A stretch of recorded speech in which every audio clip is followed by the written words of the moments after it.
আসসালামু আলাইকুম everyone, welcome to Ramadan day 3। So আমি গোসল করে একদম ফ্রেশ হয়ে চলে গেলাম রান্নাঘরে। আমি শরবত বানিয়ে ফ্রিজে রেখে দিব। আর এটা হচ্ছে আমার ফেভারিট ম্যাঙ্গো ফ্লেভারের ট্যাং। অ্যাজ আ ম্যাঙ্গো লাভার, ট্যাংয়ের এই ফ্লেভারটা অনেক বেশি মজার।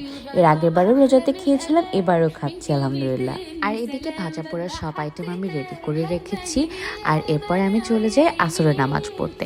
নামাজ পড়ে এসে দেন আমি হচ্ছে ভাজাভাজি স্টার্ট করে ফেলি। আজকে ভাজা পোড়ার পাশাপাশি আমি আজকে নতুন একটা জিনিস রান্না করব, সেটা হচ্ছে সরিষা ফুলের ডিম ভাজি। এটা হচ্ছে সরিষা ফুল বাটা। আমার সরিষা ফুল দিয়ে ডিম খেতে কিন্তু খুবই ভালো লাগে, তাই যখনই শীতকাল আসে আব্বু অনেকগুলা করে কিনে নিয়ে আসে আর আম্মু এইভাবে আমাকে বেটে দেয়। সো যেটা করতে হবে, নর্মালি আমরা যেভাবে ডিম ফেটি সেভাবে ফেটবো।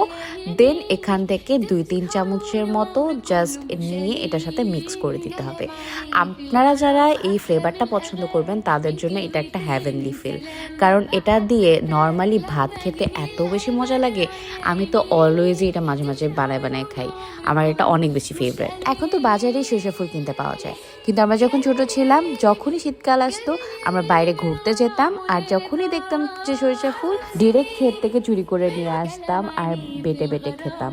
কত যে এমন করছি আল্লাহ, সেই দিনগুলো অনেক বেশি মিস করি। এরপর ডিম ভাজি শেষ করে এখানে ভাজা পোড়াগুলো আমি একবারে সবগুলো ছেড়ে দিলাম। আমরা যেহেতু দুজন মানুষ, তাই আমাদের ভাজা পোড়া করতে খুব একটা বেশি সময় লাগে না। আর আমি সবকিছু আগে থেকে প্রেপ করে রাখি, তার জন্য আমার কাছে আরো বেশি ইজি হয়। সো আমার ইফতার রেডি করা ডান। এই যে আমাদের ছোটখাটো ইফতার, খুবই সিম্পল। ভাজা পোড়া, এদিকে বুন্দিয়া, শরবত, তারপরে এই যে আমার স্পেশাল বিফ খিচুড়ি।